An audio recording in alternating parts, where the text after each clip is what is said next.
dónde y cuándo se originó la civilización, los expertos han elaborado muchas teorías, pero a veces las evidencias contradicen por completo todas las hipótesis.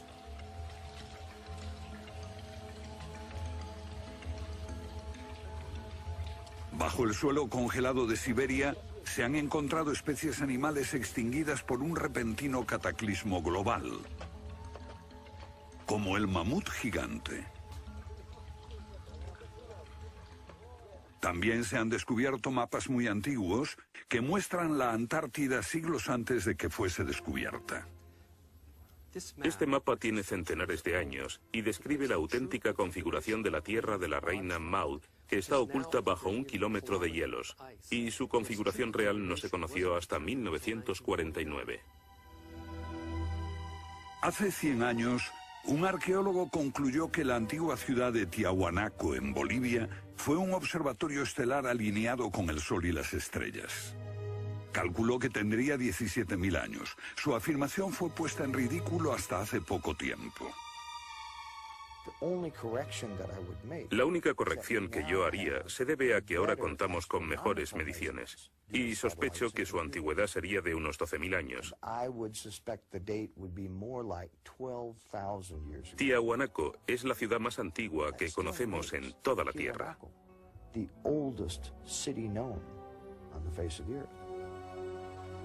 Los geólogos han descubierto que la gran esfinge de Gizeh en Egipto ha resistido siglos de lluvias incesantes, pero estas lluvias solo pueden haber tenido lugar miles de años antes de los faraones. ¿Fue construida la esfinge antes de los comienzos de la civilización? Lo que se pone en cuestión es la historia completa de la civilización. Puede que no haya ido en línea recta desde los estúpidos cavernícolas hasta los hombres tan listos de hoy con sus bombas atómicas. A veces, las pruebas que se hallan rompen todas las reglas. En este documental entrevistaremos a personas que están juzgando meticulosamente esas evidencias y elaboran nuevas teorías que pueden cambiar nuestra idea de la civilización humana. Esta enorme cara fue tallada por los antiguos olmecas de México. Se cree que tiene al menos 2.000 años y es inequívocamente africana. Sin embargo, se supone que los negros no llegaron a América hasta después de Colón. En su libro De la Atlántida a la Esfinge, el escritor Colin Wilson recoge indicios de lo que él y otros creen que son los rastros de una avanzada cultura anterior al comienzo de la historia.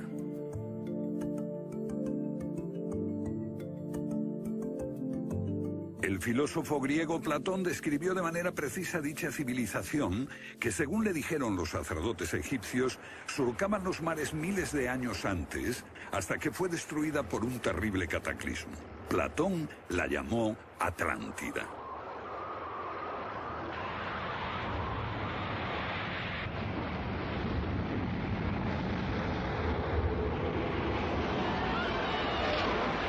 La Atlántida. Un terrible cataclismo. Sabemos de una catástrofe así por otro mito, el diluvio bíblico, Noé y su arca, un mito igualmente despreciado por los científicos.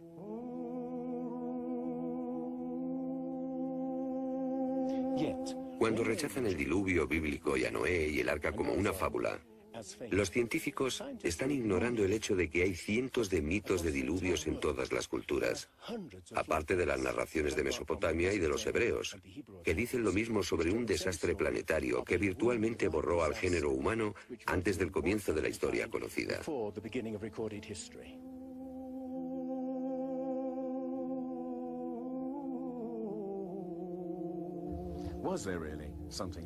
¿Hubo realmente algo parecido a un diluvio? Y si así fue, ¿existió una civilización anterior a todas las otras? Digo una civilización, y no la Atlántida.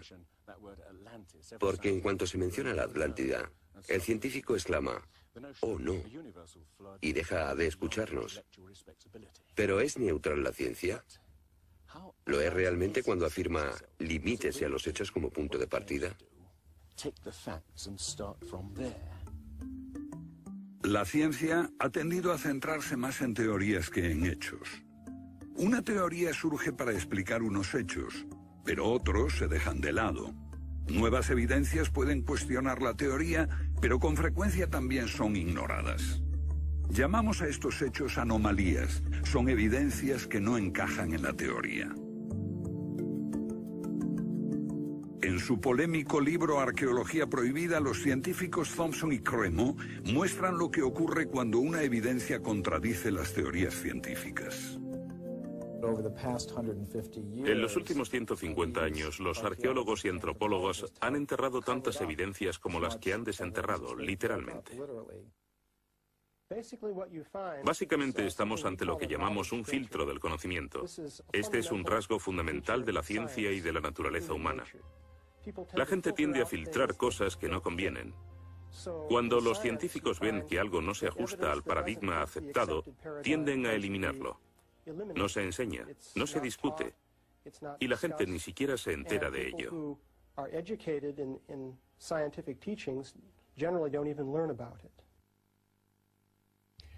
Lo que estamos diciendo, por ejemplo, sucedió en Iatitlan, México, en 1996. Cuando la arqueóloga Janestine McIntyre amenazó con echar abajo la teoría convencional de que el ser humano es relativamente nuevo en la Tierra, que llegó a Siberia hace unos 30.000 años y en América hace unos 20.000 años. En México, la arqueóloga Stine McIntyre descubrió herramientas de piedra y huesos humanos y los sometió a una batería de pruebas científicas. En 1966 pensamos que era un yacimiento antiguo y creímos que tendría unos 20.000 años. En aquella época se pensó que era demasiado tiempo. Cuando lo datamos mediante una batería de métodos supimos que tenía 250.000 años. Sinceramente, yo me hubiera sentido feliz con los 250.000 años. Fui ingenuo y pensé, bien, voy a dejar de pensar en las fechas. Tenemos la información. Hemos conseguido los hechos. Tomemos estos hechos y partamos de ahí. No me di cuenta de que arruinaría mi carrera por completo. Todas sus oportunidades profesionales se frustraron. El yacimiento fue cerrado. Los permisos para investigar denegados sistemáticamente. No obstante, más de 30 años después, unos arqueólogos descubrieron en Siberia vestigios de seres humanos de 300.000 años de antigüedad. Una fecha que de repente hizo que la datación de Jan McIntyre no pareciese tan improbable después de todo. No es necesariamente una conspiración deliberada. No decimos que se trate de personas reunidas en una habitación y diciendo, vamos a engañar a la gente. Es algo que ocurre automáticamente en la comunidad científica. Cuando una evidencia difiere de la teoría predominante, no se habla de ella, no se da información. Y eso significa que la ciencia deja de progresar de la forma en que uno desearía.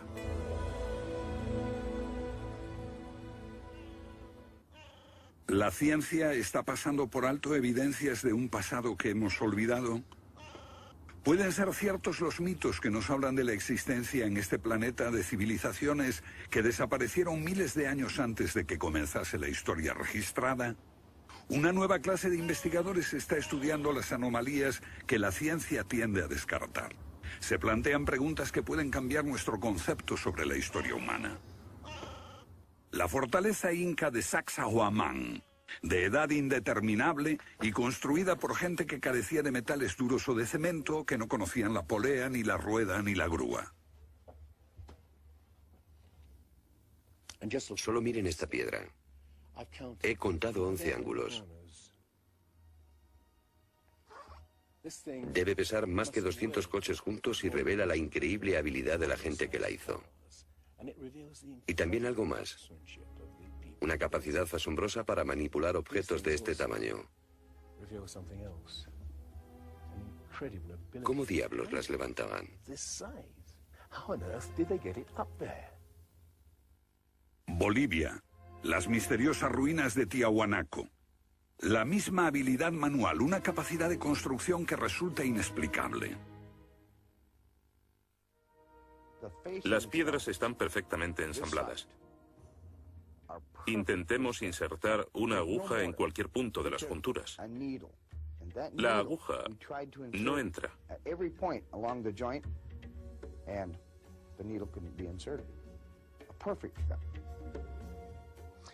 Cuando los conquistadores españoles le preguntaron a los incas si ellos habían construido Tiahuanaco, respondieron, no, no la construimos. Se hizo miles de años antes de que viviéramos nosotros. La evidencia muestra que fue erigida por una civilización avanzada. Un descubrimiento casual nos lo revela. Los bloques de construcción de Tiahuanaco no están pegados con cemento. El que separa estas piedras descubre el inesperado brillo metálico que las mantiene unidas.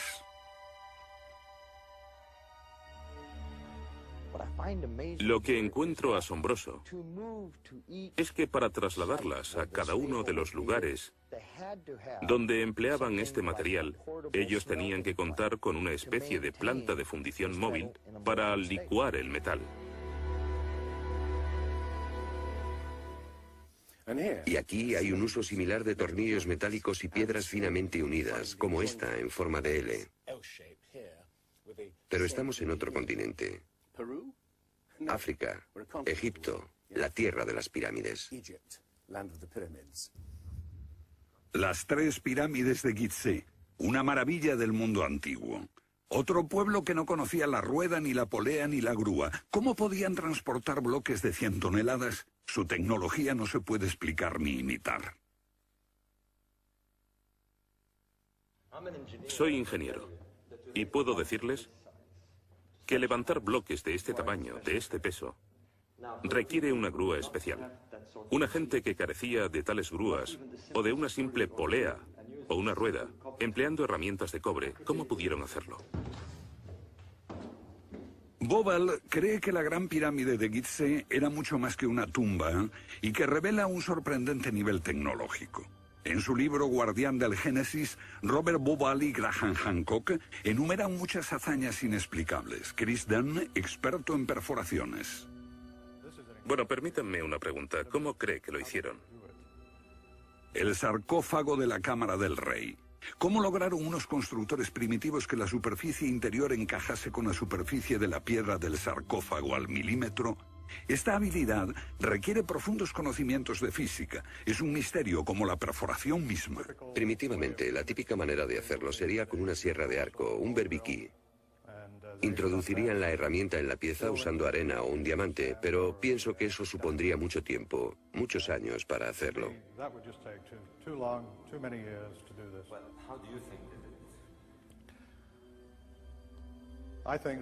Creo que debieron haber usado herramientas más potentes. Hoy, para perforar esto, tendríamos que hacerlo a una velocidad de 6-10 milímetros por revolución de taladro en el granito. Ellos lo hicieron más rápido de lo que lo haríamos nosotros. Más rápido, investigadores como Chris Dunn se preguntan acerca del propósito de emplear este raro instrumento en un friso oculto. Taladros superpotentes. Esto parece una conclusión precipitada. Los indicios de un taladro de alta velocidad se erigen en otro misterio sin resolver. Ahora miren esto. La increíble precisión de la mano de obra. La total suavidad de las paredes en esta supuesta tumba para bueyes sagrados. Y que implica un alto nivel de destreza. Por supuesto, eso podría explicarse en términos de cientos de obreros puliéndolas durante 10 años seguidos. Pero, si hablamos del misterio de los vasos egipcios,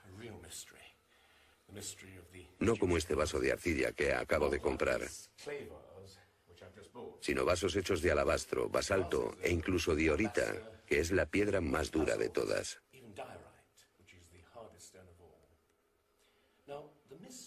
Es bastante fácil ver cómo se podría ahuecar taladrando directamente hacia adentro. Pero, ¿qué pasa con los ángulos? La tecnología moderna es incapaz de hacerlo. Sin embargo, los antiguos egipcios moldeaban miles de piezas. Algunas de ellas 2000 años antes de la civilización que se supone surgió aquí. ¿Cómo? Otro misterio sin explicar. Inexplicable. ¿Cómo pudieron los constructores alinear sus gigantescas pirámides con los puntos cardinales tan impecablemente? En perfecta dirección este-oeste y norte-sur, con una exactitud no igualada por los modernos constructores. La Gran Pirámide parece ser un modelo matemático del hemisferio norte e incorpora el trascendental valor de pi, las veces que cabe el diámetro de un círculo en su circunferencia.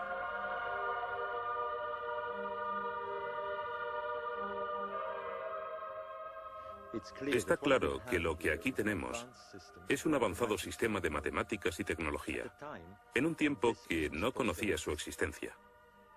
Para lograr estos resultados, los antiguos constructores tenían que usar un eclímetro de 52 grados. Cualquiera otro no valdría. Pero no solo los egipcios conocían el valor pi.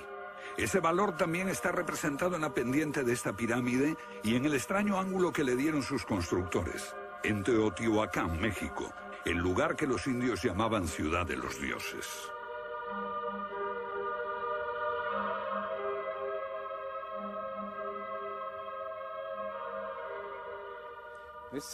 En su época, esta ciudad fue más grande que la Roma imperial. Lo que pueden ver es una serie de estanques que llenaban de agua, cuya superficie lisa reflejaba los cielos y cuyas ondas podrían servir como anuncio de terremotos. Estos templos, en el lado opuesto, se cree que representan cuerpos celestiales. Una cosa está clara: todo el lugar parece tener una especie de obsesión con la astronomía y la eternidad. En los equinoccios, el 21 de marzo y el 21 de septiembre, estas pirámides proyectan sombras gigantes, lo que las convierte en un perfecto reloj para la medición del tiempo. Como si proviniesen de una fuente común, las antiguas civilizaciones de todo el mundo exhiben un sofisticado conocimiento de los cielos que todavía nadie ha explicado. Fascinación por el sol, las estrellas. El lento e inexorable movimiento de la Tierra determina que las constelaciones parezcan viajar por los cielos nocturnos y por las épocas.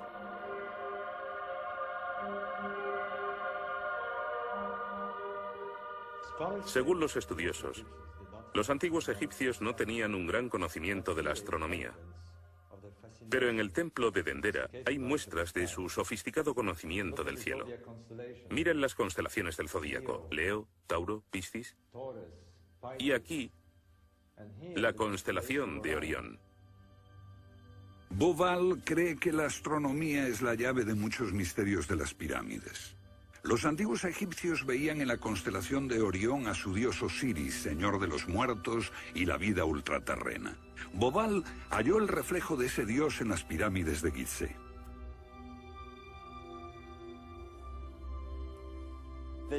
Esto es realmente un misterio. Pequeños canales de ventilación orientados hacia arriba. Para los egiptólogos no eran más que canales de ventilación, pero los astrónomos piensan distinto. Para el antiguo Egipto esto fue Rostau, la entrada al reino subterráneo, el reino del dios Osiris u Orión. Para los antiguos egipcios, Orión era Osiris, el gran dios de la resurrección. Esto es una reconstrucción del cielo en el año 2500 a.C., y fue sorprendente descubrirlo. Los canales apuntan a Orión y a la estrella Sirio, que era Isis, la esposa de Osiris. En textos antiguos, Bauval descubrió que deben de haberles servido una ceremonia secreta para la resurrección de los faraones muertos, que renacían como estrellas en la constelación de Orión. Uno de esos textos dice: «Oh rey, permite que atraviese el serpenteante canal, la Vía Láctea, hasta el punto donde está Orión». Bauval cree que Osiris tenía tal importancia que los constructores emplazaron las 3 pirámides de Gizeh para que fueran un reflejo terrestre de las 3 estrellas del cinturón de Orión. Esa correlación fue solo el comienzo. Bauval descubrió que los antiguos habían dado nombre de estrellas a otras 2 pirámides próximas. Esto le hizo entrever un plan más amplio y quedó perplejo. La constelación de Orión, el dios Osiris, estaba en el cielo y en la tierra.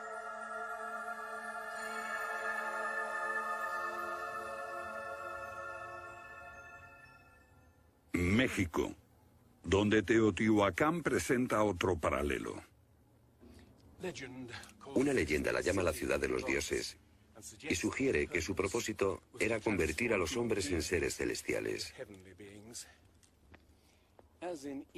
Como ocurre en Egipto con las pirámides de Giza, los mitos hablan de la reencarnación en las estrellas. Ese es el secreto de Teotihuacán.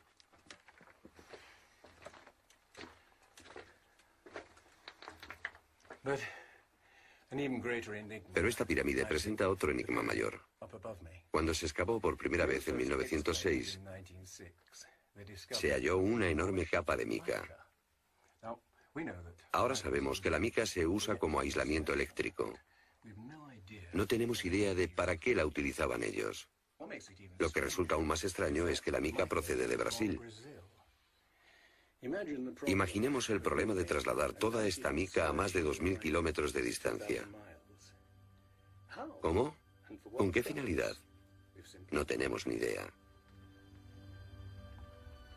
Tiahuanaco, Bolivia. Otra cultura perdida revela la misma fascinación por el sol y las estrellas. Hace 100 años, el arqueólogo boliviano Poznański observó que en el primer día de primavera el sol salía exactamente por el centro del templo. Fue el inicio de un gran descubrimiento. Poznański descubrió que este templo era un observatorio, un gran reloj para medir la progresión del sol. Y podemos utilizar ese alineamiento astronómico para datar el lugar. Durante el año el sol sale cada día por un punto diferente del horizonte. El primer día de primavera un observador vería salir el sol exactamente en el centro. Estudiando el esquema de Poznański, dedujimos que en los primeros días de invierno o de verano el sol saldría por encima de las piedras angulares. Pero no fue así. Los arqueólogos actuales dicen que los constructores cometieron un error de cálculo. Después de observar la perfección con la que se construyó este sitio, con piedras de 100 toneladas, sugerir que los marcadores del solsticio están mal alineados me parece increíble. Neil Stide hizo una completa verificación de los cálculos de Poznański. Midiendo el ángulo de las piedras angulares y comparándolo con las posiciones actuales de salida del sol, Poznański calculó que Tiahuanaco fue construida hace 17.000 años. En ese tiempo, la inclinación del eje de la Tierra era ligeramente distinta de lo que es hoy en día y el sol habría salido directamente encima de las piedras angulares.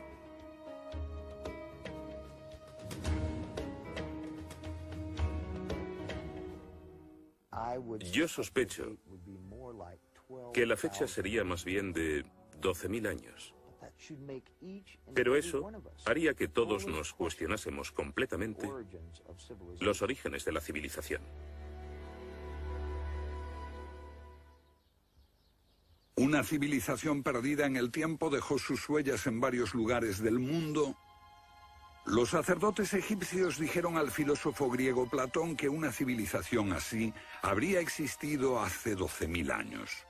Pero según la ciencia, el ser humano abandonó la prehistoria hace solo 5.000 años. En Egipto, el investigador John West descubrió que la esfinge de Gizeh no resultó alterada por el clima de la misma forma que las construcciones del entorno, erosionadas por la arena y los vientos del desierto. En vez de un desgaste horizontal, la esfinge tiene marcas de erosión redondeadas y onduladas. No se necesita ser geólogo para mirar y ver lo que se debe al tipo de clima. Solo el agua cayendo copiosamente sobre las paredes del recinto pudo producir esos contornos redondeados.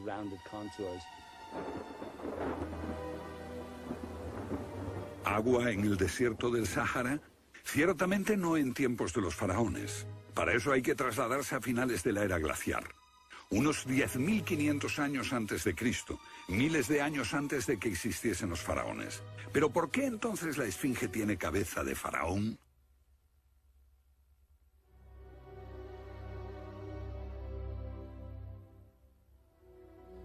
La cabeza es desproporcionadamente pequeña.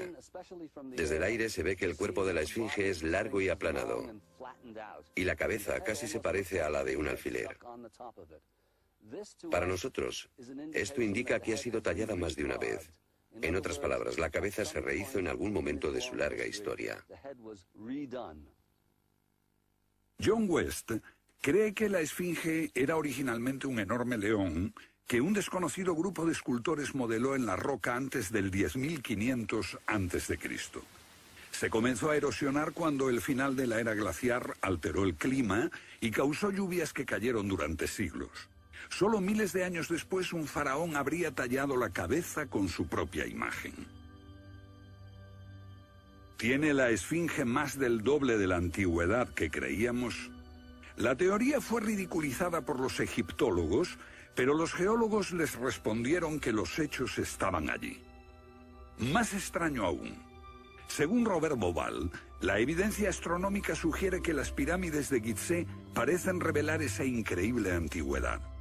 La disposición de Gizeh coincidía misteriosamente con la posición de Orión en el año 10.500 a.C., cuando la esfinge miraba hacia Leo, su propia imagen en los cielos. La puesta de Orión en esa fecha distante se correspondía exactamente con las tres pequeñas pirámides, y existen muchos otros hechos difíciles de entender.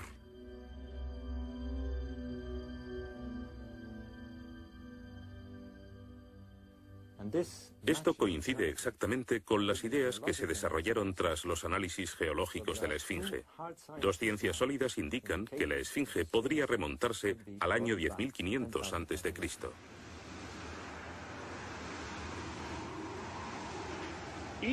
Egipto sufrió unos cambios muy dramáticos a finales del período glaciar, especialmente en torno al 10.500 a.C., cuando unas impresionantes inundaciones cubrieron el terreno de aluvión y acabaron con el valle del Nilo y con el delta en general.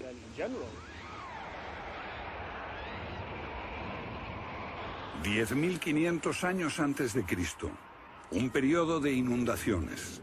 ¿Pudieron los diseñadores de Gizeh remontarse a un tiempo tan distante? El tiempo de sus mitos dice que el dios Osiris y sus asistentes ascendieron del caos para traer los primeros frutos de la civilización. ¿De dónde vinieron?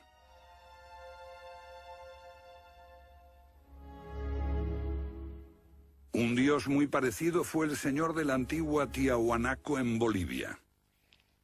Aquí, en esta misteriosa ciudad de Tiahuanaco, era el dios que ellos adoraban.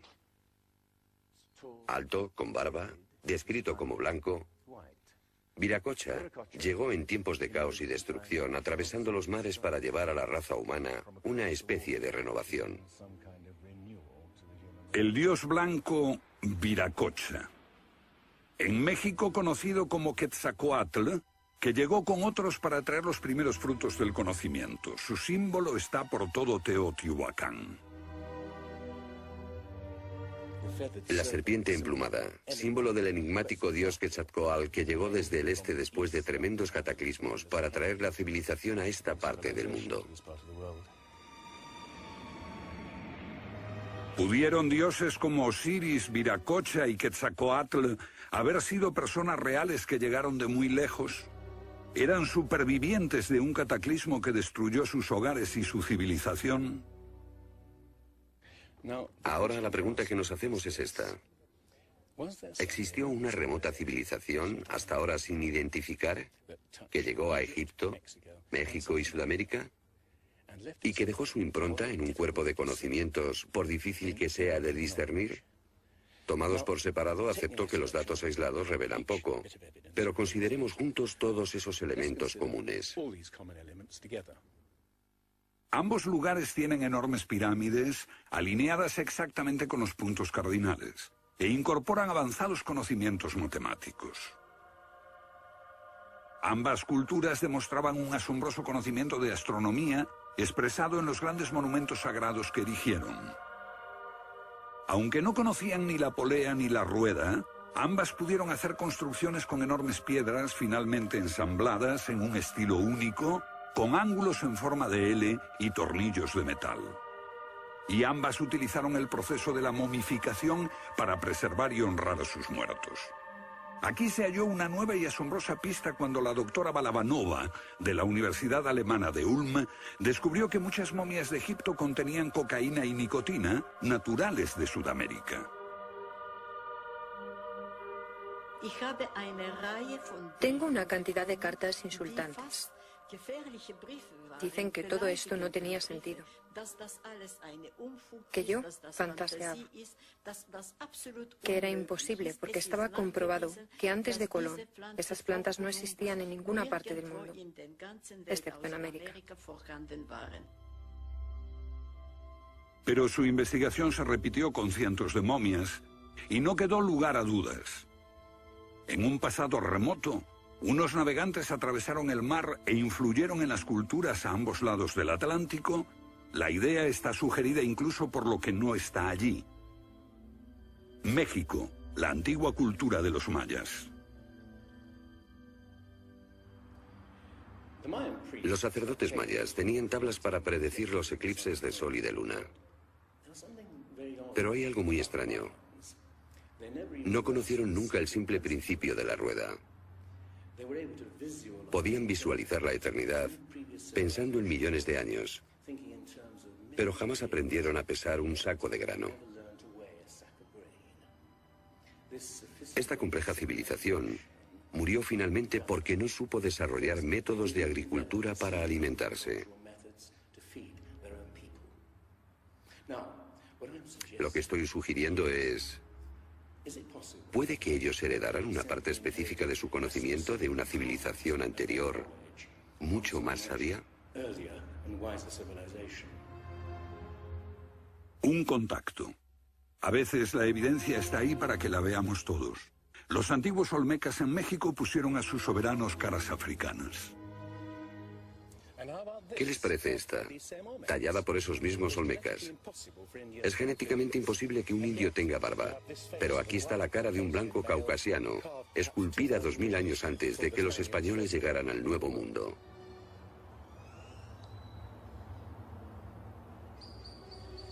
Caras de africanos y de caucasianos esculpidas muchos siglos antes de Colón. ¿De dónde vinieron? ¿Cómo llegaron aquí?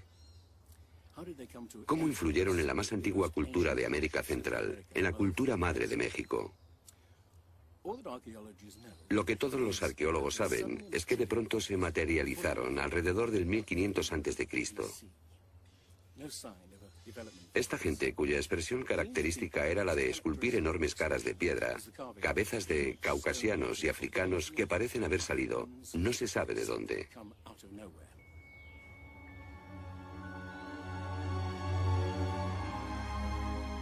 Oaxaca, la antigua ciudadela del Monte Albán. Aquí, en el sur de México, está el último testimonio de esos misteriosos hombres.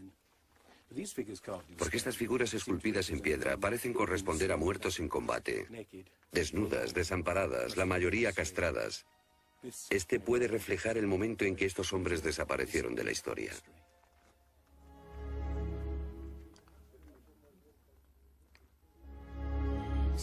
Entonces, ¿hubo una compleja civilización de navegantes que cruzó el Atlántico siglos antes de Colón? Pero tenemos otra evidencia. Estos son viejos mapas que sugieren que los antiguos marinos tenían un conocimiento de la Tierra que nunca se ha explicado. Un puzzle para los científicos de este siglo. En 1513 el almirante turco Piri Reis cartografió parte del mundo que nadie había visto hasta entonces. Colón solo exploró la zona del Caribe. No bajó a esta zona de Sudamérica, hasta la Antártida. No estuvo nunca por esa zona. Pero estos mapas muestran todos estos detalles con gran precisión, antes de que cualquier explorador europeo llegase a esas regiones. Este mapa, de muchos siglos, describe la configuración real de la tierra de la reina Maud, que ahora está sepultada bajo 1 kilómetro de hielo. Y su forma precisa no se determinó hasta 1949. Inexplicable. Los cartógrafos han meditado mucho sobre la extraña proyección cartográfica utilizada en el mapa. Hallaron un parecido con el que utiliza un moderno submarino nuclear que hace mediciones del mundo mientras se aleja de un punto de referencia. En este caso, el centro está en Egipto. ¿Es ese el hogar de los antiguos cartógrafos? El mapa muestra exactamente esta parte del mundo, pero hay más. Para mí el aspecto más significativo del mapa de Piri Reis es que describe exactamente la longitud. Algo que los europeos no fueron capaces de hacer hasta el siglo XVIII. La longitud. Esa historia comenzó en estas playas en 1707, cuando la flota inglesa navegaba por el Mediterráneo hacia Inglaterra. En aquellos días era bastante fácil determinar a qué distancia estaba el norte o el sur, midiendo el ángulo que el Sol y las estrellas formaban con la superficie de la Tierra. Pero no había técnicas para determinar lo lejos que estaba el este o el oeste. ¿Longitud? El almirante Sir Clutley Safel se enfureció cuando un marinero del oeste del país le dijo que estaba alejándose unas 20 millas del este y era probable que la flota naufragase en la costa. Cuando sus oficiales le dijeron que el rumbo era correcto, mandó ahorcar al marinero por insubordinación. En sus últimos momentos debió haber deseado no haberlo hecho. Los barcos se habían hundido antes por millares. Pero entonces la pérdida de una flota entera promovió la búsqueda de un reloj preciso para calcular la longitud. Tuvieron que pasar 2 generaciones antes de que finalmente se consiguiese. No obstante, el mapa de Piri-Reis ya mostraba un conocimiento de la longitud al menos 250 años antes. En el mapa de Piri-Reis se menciona el hecho de que se trate de una recopilación de muchas otras cartografías. Son copias de copias de copias. La mayoría de quienes los han estudiado creen que esos mapas proceden de los tiempos de Alejandro Magno, pero son incluso mucho más antiguos. Mapas del mundo confeccionados antes de que supiésemos navegar por los océanos. Técnicas de construcción inexplicables, un complejo conocimiento de las matemáticas y la astronomía. Si existió una tecnología tan avanzada capaz de dar sus conocimientos a los constructores de la Esfinge y a los pueblos de los Andes y México, ¿qué pasó con ella?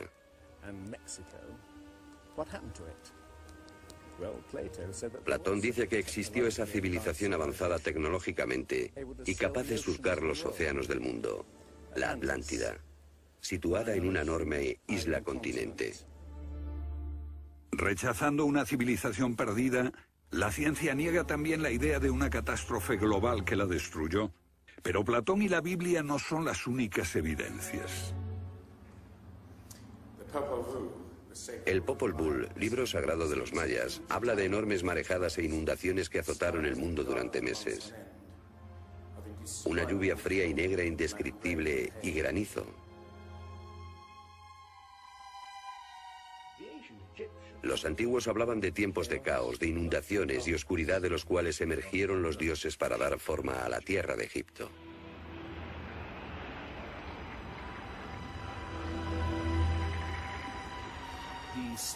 El disco solar de los aztecas se refiere a 4 ciclos de destrucción: por inundaciones, por fuego, por viento y por sangre y guerra. Y prevé el fin del mundo por un enorme cataclismo surgido de las entrañas de la tierra.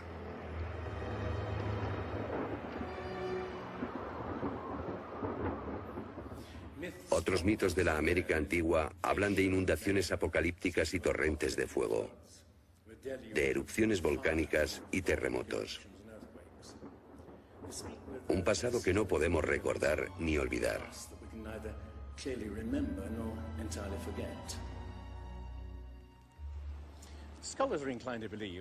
Los especialistas tienden a creer que el diluvio es una fantasía de los viejos poetas.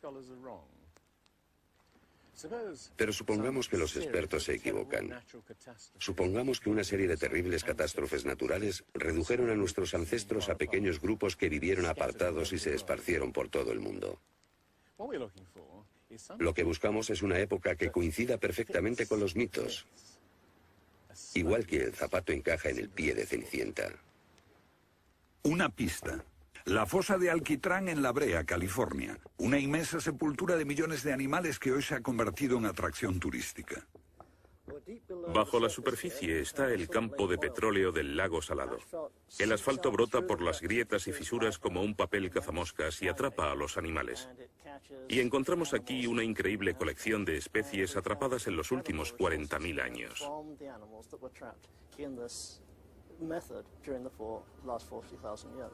Esta fosa de Alquitrán puede leerse como un libro de tiempos remotos, cuando abundaban los animales y nosotros no los considerábamos como originarios de América. Mamuts, elefantes, rinocerontes, perezosos gigantes, tigres sable, incluso caballos y camellos. Después Una tremenda catástrofe los barrió, al parecer, en unas pocas décadas, en torno al 10.500 a.C., hace más de 12.000 años. Todos los grandes animales, cualquier animal más grande que un coyote, se extinguieron en pocas décadas. Sí, fue sin duda una gran catástrofe.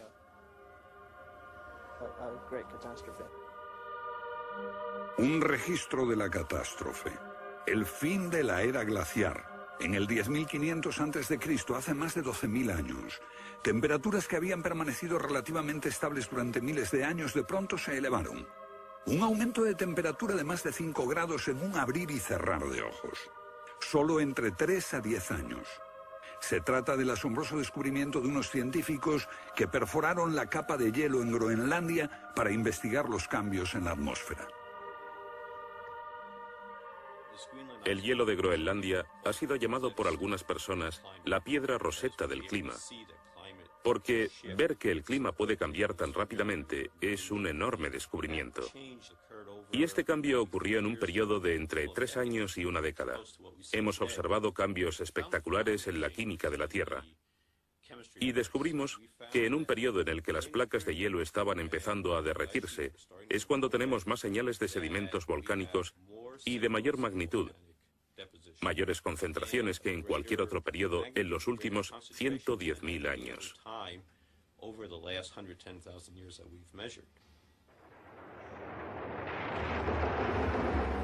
Un surgimiento de volcanes nunca visto, acompañado por desórdenes atmosféricos y gigantescas inundaciones.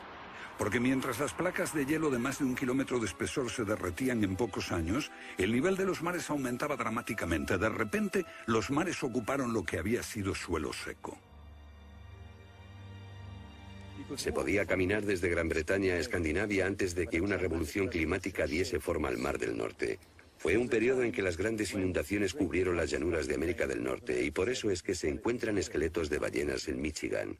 Un tiempo de cataclismos a finales de la era glaciar, que puede coincidir con los mitos.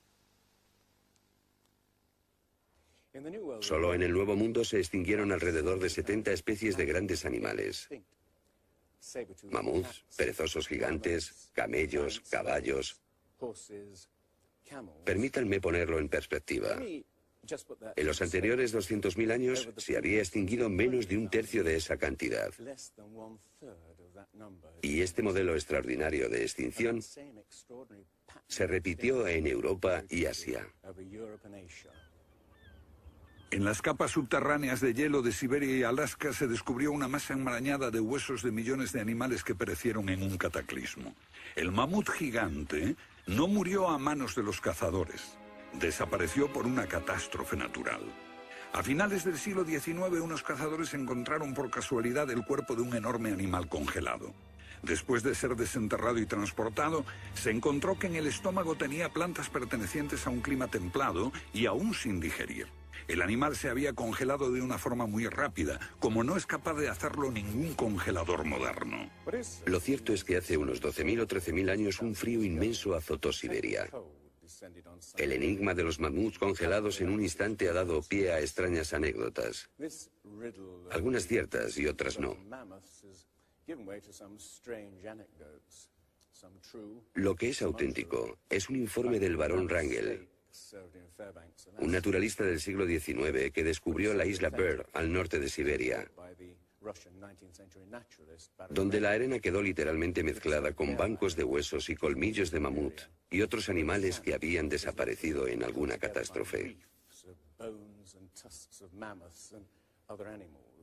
Esas extinciones masivas, esa imponente actividad volcánica, ese veloz derretimiento del hielo, parecen sugerir que hubo un cambio climático brusco hace 12.000 años. Hay algún factor desconocido que no logramos descubrir.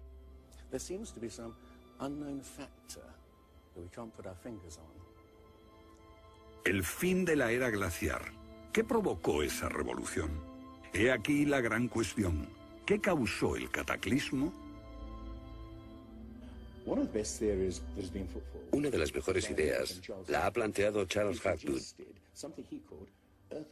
Él sugiere un desplazamiento repentino de la corteza terrestre. Toda la corteza de la Tierra es solo un tercio de un 1% de la masa terrestre. Como la piel de una naranja, si se suelta, se mueve. Más fina que una cáscara de huevo, la corteza de la Tierra queda apoyada en un interior líquido. La teoría imperante sobre la corteza terrestre es la de las placas tectónicas. Los continentes se separan lentamente durante cientos de millones de años.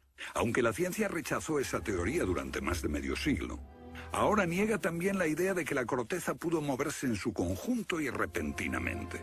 Pero un científico quedó hipnotizado por la idea. Se llamaba Albert Einstein.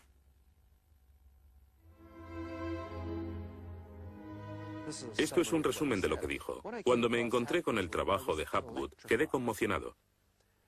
Se trataba de una idea simple, pero que podría explicar una serie enorme de problemas. Hapgood tenía esa teoría. La cuestión era cuál fue el mecanismo que puso en movimiento el gigantesco conjunto. Y fue Einstein quien planteó una sugerencia. La enorme cantidad de hielo que rodea a los polos puede tener 3 kilómetros de espesor. Esos incontables miles de millones de toneladas de hielo, si se formaran de un modo desproporcionado, harían que toda la Tierra se sacudiese como una rueda, con un enorme peso colocado en su borde. Esta vibración bastaría para hacer que la corteza de la Tierra se moviese súbitamente. Hace 55.000 años el Polo Norte estaba cerca de Europa, pero de pronto se desplazó hacia la bahía de Hudson, en Canadá. Y en torno al año 12.500 a.C. se volvió a mover casi 2.000 millas hasta donde está actualmente. O es mejor decir que las tierras y los mares atravesaron el polo, impulsados por un repentino desplazamiento de la corteza terrestre. De ser así, esta es una de las cosas que habían ocurrido al final de la era glaciar. El desplazamiento impulsó a América fuera de la zona polar. El mar en el norte se congeló con una fina capa de solo unos metros de espesor. La inmensa vieja capa de hielo de Norteamérica, con más de 1,5 kilómetros de grosor, se derritió rápidamente en pocos años. Ahora, lo que es muy interesante de la teoría de Hapgood y Einstein es que también explica bastante bien algunos otros mitos, independientemente del diluvio. Hay mitos sobre tremendos terremotos, catástrofes volcánicas, lluvias negras cayendo del cielo, congelación repentina, congelación del suelo. Y podemos ver que un ejemplo de esto es precisamente lo que pudo pasar si la corteza terrestre se desplazó. Con bastante rapidez, las áreas que antes habían estado congeladas pasarían a ser zonas cálidas, y así se explicarían hechos como el rápido congelamiento de los mamuts en Siberia. Si el desplazamiento de la corteza terrestre causó el diluvio que aniquiló una civilización, ¿dónde estaba esa civilización? Algunos investigadores creen haberla hallado en la isla griega de Santorini, que fue devastada por una terrible erupción, o en la antigua Troya, o en la isla alemana de Heligoland, casi arrastrada hacia el Mar del Norte. Pero no se ha encontrado nada. Y es precisamente este problema lo que ha hecho descartar la Atlántida de Platón como una propuesta seria. Veamos. Los oceanógrafos han cartografiado los suelos oceánicos y sencillamente no hay ningún continente perdido. ¿O sí? Platón describe la Atlántida como una vasta isla-continente con montañas, situada en medio del océano. Y el océano, por supuesto, es el océano que rodea toda la Tierra. Fue más tarde que comenzamos a dividir el océano en diferentes partes, llamándolo Atlántico, Pacífico, etc. En realidad el mundo tiene un solo océano. Y los mitos de todo el mundo son muy explícitos acerca de lo que pasa. El Sena-Vesta, de la literatura védica, describe que esa isla no solo se destruyó tras un diluvio, sino que está cubierta por nieve y hielo. De modo que estamos buscando una isla cubierta de nieve en medio del océano, y una gran candidata para este papel es la Antártida. Si el Polo Norte se desplazó, también debió hacerlo el Polo Sur. Flennat cree que hace 12.000 años una parte de la Antártida permanecía en zonas templadas y pudo haber albergado una civilización que desapareció cuando el continente se convirtió en el Polo Sur. Esa es la explicación que él encuentra en los mapas que muestran partes de la Antártida que están debajo del hielo. El almirante turco Piri Reis demuestra un conocimiento de la Antártida que no debería de tener. Tras examinarlos, especialistas en cartografía de la Armada y de las Fuerzas Aéreas nos dicen: hemos hecho comparaciones de picos salientes y de montañas. Hemos descubierto que coinciden de forma asombrosa. Lo que debemos enfatizar es que no estamos hablando de un mapa, el mapa de Piri Reis, que podría cuestionarse. Estamos hablando literalmente de docenas de mapas. Por ejemplo, el mapa Phineus de la Antártida es sumamente preciso en cuanto a la configuración, mostrando sistemas fluviales que existieron allí, pero que no se conocían en el siglo XVI. La Antártida no fue descubierta hasta cerca del año 1800. Entonces, ¿cómo pudieron los cartógrafos europeos representarla? Solo, cree Flenaz, si ellos la copiaron de copias de otras copias de mapas que se remontan milenios atrás. Hace solo unos 25 años supimos que bajo la capa de la Antártida existían unas islas, un continente bajo un océano helado. Sin embargo, esa información ya estaba aquí, en este mapa. Estas islas de aquí corresponden a este área, y el modelo de nevadas aquí es muy intenso. Nada aquí. Estas islas debajo de este punto se podrían haber unido entre ellas antes de unirse a la tierra firme. Así, lo que se describe aquí es algo que yo creo que verdaderamente ocurrió en torno al 8000 a.C. Puede que en el 6000 a.C. a lo sumo. No hay forma de saber cómo lo consiguieron, a menos que postulemos la existencia de una civilización con habilidades para la navegación y la confección de mapas que solo se reinventaron en nuestro tiempo.